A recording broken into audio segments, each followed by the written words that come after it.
Halo semuanya, selamat datang. Hari ini kita bakal bongkar-bongkar soal bahasa visual yang jadi otaknya dunia otomasi. Ini tuh dasarnya dari hampir semua hal yang gerak sendiri di sekitar kita, dan Anda bakal kaget betapa simpelnya logika di baliknya. Coba deh lihat diagram yang kelihatannya aneh ini. Percaya atau enggak, inilah otak di balik semuanya. Mulai dari robot di pabrik yang ngerakit mobil Anda, sampai lampu merah yang ngatur jalanan tiap hari. Nah, ini pertanyaan menarik kan? Gimana caranya sebuah mesin bisa tahu kapan harus mulai, kapan harus berhenti, atau ngelakuin tugas-tugas rumit? Apa sih yang ada di dalam kepala mereka? Betul banget, mereka itu punya bahasa sendiri. Dan kabar baiknya, setelah paparan singkat ini, Anda bakal ngerti banget dasar-dasarnya. Siap belajar bahasa baru?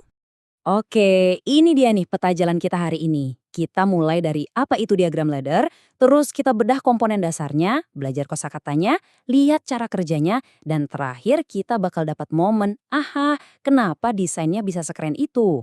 Oke, kita mulai dari bagian pertama. Gampangnya, diagram ladder itu bahasa pemrograman utama buat alat yang namanya PLC atau Programmable Logic Controller. Anggap aja PLC ini kayak komputer super tangguh buat industri. Nah, yang bikin bahasa ini keren banget itu justru karena simple. Intinya, ini adalah cara visual buat bikin program logika. Tujuannya biar gampang dibaca dan diperbaiki sama teknisi di lapangan, bukan cuma buat programmer jagoan aja. Sip, sebelum kita bisa ngomong bahasanya, kita harus kenal dulu sama huruf dan tata bahasanya. Yuk, kita mulai dari dua komponen paling dasar. Jadi, yang pertama, kita punya yang namanya rel. Bayangin aja dua garis vertikal ini kayak kutub positif dan negatif di baterai. Mereka ini yang ngasih listrik atau power buat seluruh diagram. Tanpa rel, ya nggak ada yang jalan. Nah, kalau real itu sisi-sisi tangganya, berarti kita butuh anak tangganya kan? Dan komponen berikutnya ini yang kita sebut rung. Disinilah semua aksi dan logikanya ditaruh. Jadi, poin pentingnya gini. Setiap rung ini ibarat satu kalimat di dalam program kita. PLC bakal baca programnya satu persatu, dari atas ke bawah, ngejalanin satu perintah di tiap barisnya. Simple dan rapi.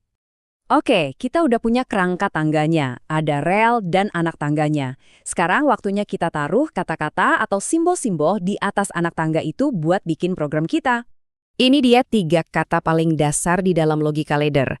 Cuma dengan 3 simbol ini aja, Anda udah bisa bikin sistem otomasi yang canggih banget. Yuk kita lihat artinya satu-satu.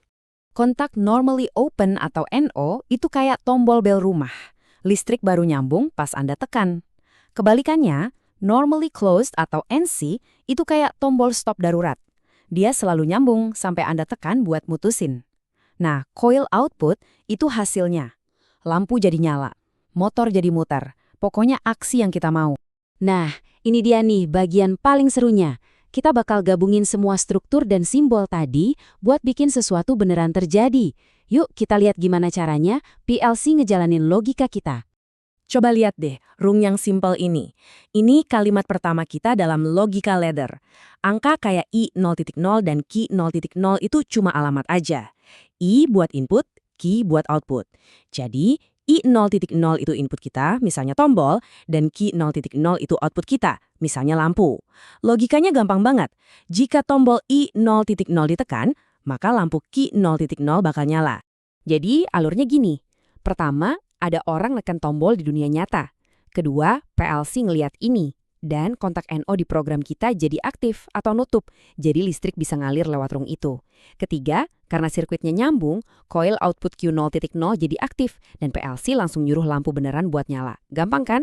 Tapi loh, PLC itu nggak cuma ngelakuin ini sekali doang. Dia ngelakuin ini berulang-ulang ribuan kali per detik, dalam satu siklus yang nggak ada hentinya. Proses ini ada nama kerennya, siklus pindai PLC.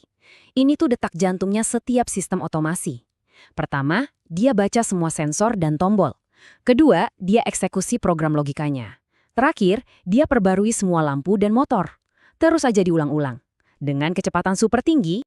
Oke, kita sampai di pertanyaan terakhir dan mungkin yang paling penting. Kenapa sih namanya diagram ladder? Kenapa bentuknya harus kayak tangga? Jawabannya jenius banget. Desain ini tuh bukan asal-asalan loh, ada alasan yang sangat praktis dan brilian di baliknya, yang tujuannya buat ngejembatanin dua era teknologi yang berbeda. Dan ini dia jawabannya. Sebelum ada PLC, otomasi itu pakai sirkuit relay fisik yang ribet, kayak yang kelihatan di skema lama itu. Nah, logika ladders sengaja banget dibikin biar kelihatan persis sama kayak skema kabel itu. Ini ide yang jenius banget, karena bikin teknisi listrik gampang pindah dari sistem hardware ke software. Mereka udah familiar, udah tahu cara bacanya. Jadi intinya apa? Intinya, pendekatan visual yang simpel ini bikin revolusi di dunia manufaktur dan otomasi. Dia bikin pemrograman jadi bisa diakses sama orang-orang di lapangan, bukan cuma buat para ahli komputer. Kutipan ini bener-bener pas banget buat ngejelasin semuanya. Ini soal perubahan besar dari kabel yang semrawut jadi logika yang rapi dan gampang diubah-ubah di layar.